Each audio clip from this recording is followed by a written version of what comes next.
જય માતાજી મિત્રો, નરેશ કનોડિયા, જેને ગુજરાતી સિનેમાનો અમિતાભ બચ્ચન, ટોલીવુડનો બાદશાહ, મિલિયન મેગાસ્ટાર જેવી ઓળખ મળેલી છે, એવા નરેશ કનોડિયા તથા મહેશ નરેશની જોડી, જેના વિશે આ વિડીયોમાં આપણે વાત કરીશું.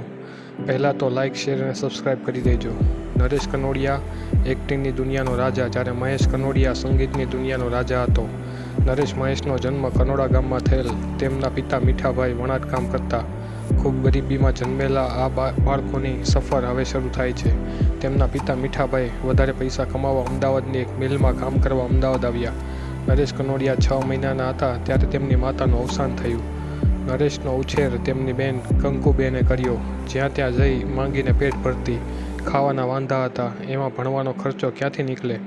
5-6 વર્ષની ઉંમરે નિશાળે જવાની બદલે નરેશ કનોડિયા કોથળા લઈને કાગળ પ્લાસ્ટિક વીણવાનું કામ કરતા, બૂટ પોલિશનું કામ કરતા. તમને જણાવી દઈએ કે નરેશ કનોડિયા એક પણ જાતનો અભ્યાસ કર્યો નથી. તેઓ અભણ હતા. ત્યારબાદ 10-12 વર્ષની ઉંમરે બંને ભાઈઓ રસ્તામાં ઊભા રહી ગાવા અને વગાડવાનું કામ ચાલુ કર્યું, જેમાંથી ઘરનો ચૂલો સળગે તેટલું કમાતા.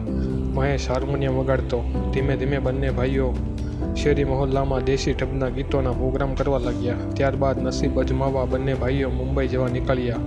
કામની શોધમાં જ્યાં ત્યાં સૂઈ જતા, જે મળે તે ખાઈ લેતા. એક દિવસ મહેશ મુંબઈમાં એક ઓર્કેસ્ટ્રાવાળાને મળ્યો. કીધું, મારે તમારે ત્યાં કામ કરવું છે, મને ગાતા વગાડતા આવડે છે. ઓર્કેસ્ટ્રાવાળાએ ઓડિશન લીધું. તેને તેનો અવાજ ગમી ગયો અને એના શોખ મુજબ જ કામ મળી ગયું. બંને ભાઈઓ સ્ટેજ પ્રોગ્રામ કરવા લાગ્યા. ધીરે ધીરે તેમને જોવા સાંભળવા લોકોના ટોળા ઉમટવા લાગ્યા. ક્યારેક તો પબ્લિક સમાતું નહીં. ત્યારબાદ બંને ભાઈઓએ પોતાનું જ ઓર્કેસ્ટ્રા ચાલુ કર્યું. નરેશ કનોડિયા નાચતા અને મહેશ ગીતો ગાતા. મહેશ લગભગ 40 જેટલા અવાજોમાં ગાઈ લેતા.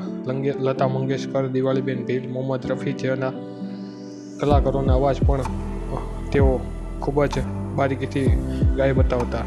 એક વખત આવા જ એક પ્રોગ્રામમાં એક ફિલ્મ ડાયરેક્ટરની હાજરી. બંને ભાઈઓને જોયા અને ફિલ્મમાં કામ કરવાની ઓફર મળી. નરેશને હીરો બનાવ્યો અને મહેશને સંગીતનું કામ મળ્યું. તેમની પ્રથમ ફિલ્મ વેલીને આવ્યા ફૂલ ગુજરાતી ભાષામાં હતી. જયશ્રી પરીખ તેમાં હિરોઈન હતી. આ ફિલ્મ પછી બંને ભાઈઓએ પાછું વળીને જોયું નહીં. એક પછી એક ગુજરાતી ફિલ્મોમાં તેમને હીરો તથા સંગીતનું કામ મળવા લાગ્યું. લગભગ 125થી 150 ફિલ્મોમાં બંને ભાઈઓએ સાથે કામ કર્યું છે અને 1500થી વધારે સ્ટેજ પ્રોગ્રામ કર્યા છે. 56થી વધારે હિરોઈન સાથે નરેશ કનોડિયાએ રોલ ભજવેલ છે, જેમાં સ્નેહલતા, રોમા માણેકના નામ સામેલ છે. નરેશ કનોડિયાને દાદા સાહેબ ફાલ્કે એવોર્ડ પણ મળેલ છે. તેમની જાણીતી ફિલ્મો મેરુ માલણ, જોગ સંજોગ, ઊંચી મેડીના ઊંચા મોલ, કંકુની કિંમત, લાજુ લખણ, ઢોલા મારું છે. ત્યારબાદ બંને ભાઈઓએ રાજકારણમાં પણ રસ દાખવ્યો હતો. અનેક ચૂંટણીઓ જીતીને તેઓએ રાજકારણમાં પણ કારકિર્દી બનાવી હતી. તેઓએ બંને ભાઈઓ એકદમ સાદું જીવન જીવ્યું, ખોટો દેખાડો કર્યો નથી. નરેન્દ્ર મોદી પણ તેમના વખાણ કરતા હતા. કોઈપણ જાતની તાલીમ વિના, ભણતર વિના આ બંને ભાઈઓએ ગુજરાતી સિને જગતમાં ડંકો વગાડ્યો. ગુજરાતી ફિલ્મ ઇન્ડસ્ટ્રીને ઊંચાઈ પર લાવ્યા. નરેશ કનોડિયાના 2 દીકરા છે, સૂરજ અને હિતુ, જે એક્ટિંગ તથા રાજકારણમાં અત્યારે સક્રિય છે. નરેશ કનોડિયા તથા મહેશ કનોડિયાની મૃત્યુની વાત કરીએ તો મહેશભાઈ લખવાની બીમારીથી તથા નરેશ કનોડિયાનું મૃત્યુ કોરોનાથી થયું હતું. તો આ હતા ગુજરાતી સિનેમાના કહેવાતા રાજા.